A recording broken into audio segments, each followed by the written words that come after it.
Welcome to MMA with Yac and J. I'm the Yac Man, Ryan Yacovetti, Randy J to my left. We're here for part 2 of our interview with Jason Chambers, who has a bunch of stuff going on, right? Pimping on Empty, MMA Legacy, and Human Weapon, which people probably have seen you on. It was on the History Channel, right? It was the History Channel. Porn. Don't forget porn. And porn. That's massively important. But it's hidden. It's That's part 3. We're filming that in a couple months because we want file footage for that one. Talk to us too. You and I had a chance. I was fortunate enough to work with you on MMA Legacy. Tell us a little bit about that project and where it's going. MMA Legacy. I have a production company, Jacked Productions, just an acronym for my name, and we partnered up with another production company, Owned Entertainment, which is James Hergot's, and we both kind of had this idea to do an MMA reality show pilot. And he came to me and said, "Hey, what's your idea?" And I kind of told him what I was thinking about, and he told me what he was thinking about, and we just kind of, worked together to do what was becoming known as MMA Legacy. What it is it's kind of a show akin to like The Real World or something. It's like a lifestyle docu-soap where it just kind of gives everyone a different perspective on the people that fight, not just so much the sport, but what's going on, why do they fight, how do things affect them, what do they do when they're not fighting, do they diet, and relationship stuff, drama, training for tournaments, how do they get ready for that stuff. And I just had a lot of people that were interested in that, and we had some good guys on the show like George Trudell, Dean Thomas. So how do you go from MMA Legacy, where it's like a documentary reality show, to Pimpin' on Empty, and what is that exactly about? Yeah. Pimpin' on Empty is my brother and I's brainchild. It began just kind of as almost a how-to guide for men with a comic satire spin on it. The way my buddies and I were all talking one night, and we're like, dude, women have been taking men to the cleaners for years. Like, how great would it be if a dude got all this stuff paid for? And we just started going on this tangent. So I started writing a little bit of a book called Pimping on Empty, a broker's guide to balling. Okay. And kind of like one of the worst case survival guides, but for the dating scene. And I showed it to Eddie and Joe and a few people, and they're like, dude, this is funny.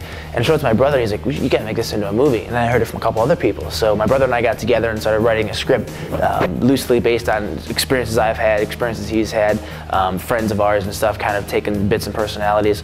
And we're working with a guy from National Lampoons now, and things are looking really good about getting that out. So. Is this something that you want to be in also, or is this? Yeah, no. That was really my. To go back to your question, was I never really wanted to say I'm going to be a fighter. When I was in Chicago, I knew I wanted to act from a young age. I'm an actor who fights, not really a fighter who acts. So I went to Chicago, and I went to like Second City and some other places out there, and did some theater training and stuff. And then I went to New York and did the same, and started working a little bit with the intention to come out to LA to pursue acting and stuff full time. Fighting just kind of like paid some of the bills instead of having like the waiter job. It's like, oh, I'll fight every couple months. It gives me in shape.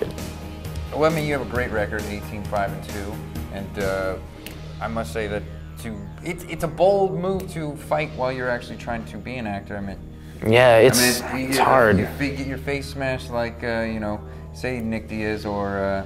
Like Nick Diaz or by Nick Diaz. Either way, Yeah. I mean, not saying that Nick will smash you, but I'm just saying that. I mean, your face can get totally damaged in a fight like this, and that doesn't bother you at all? Yeah, you know what? It's not something I think about. I mean, I'm definitely not 1005% committed to like saying, I'm just gonna get my nose and my jaw and my eye broken, let me do this, But I think that looking back, I mean, I've only had one fight really where I bled and got my nose broken. I actually fought a current teammate of mine now, back then, Thiago Alves. So we fought a long time ago, and my nose got broken, and it kind of felt like that bubble paper. We go, it just pops all the different ways. I had bruises all over my shins.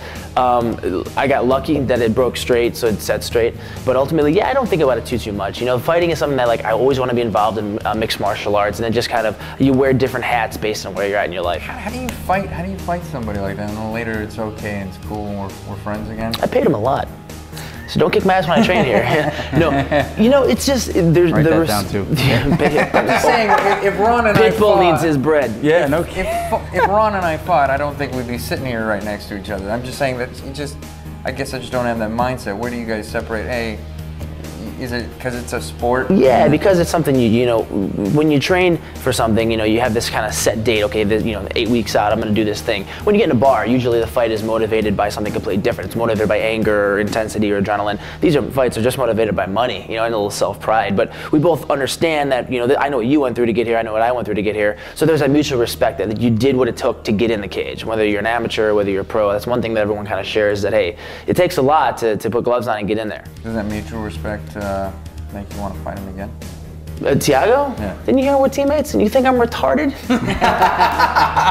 How you gonna go from talking about I'm keeping my face together to fighting Thiago Alves, the best striker at 170 pounds? He did. I think the moral to the story here is it's okay to be pimping on empty, but not fighting. Yeah, on don't be empty. fighting on empty. That's bad.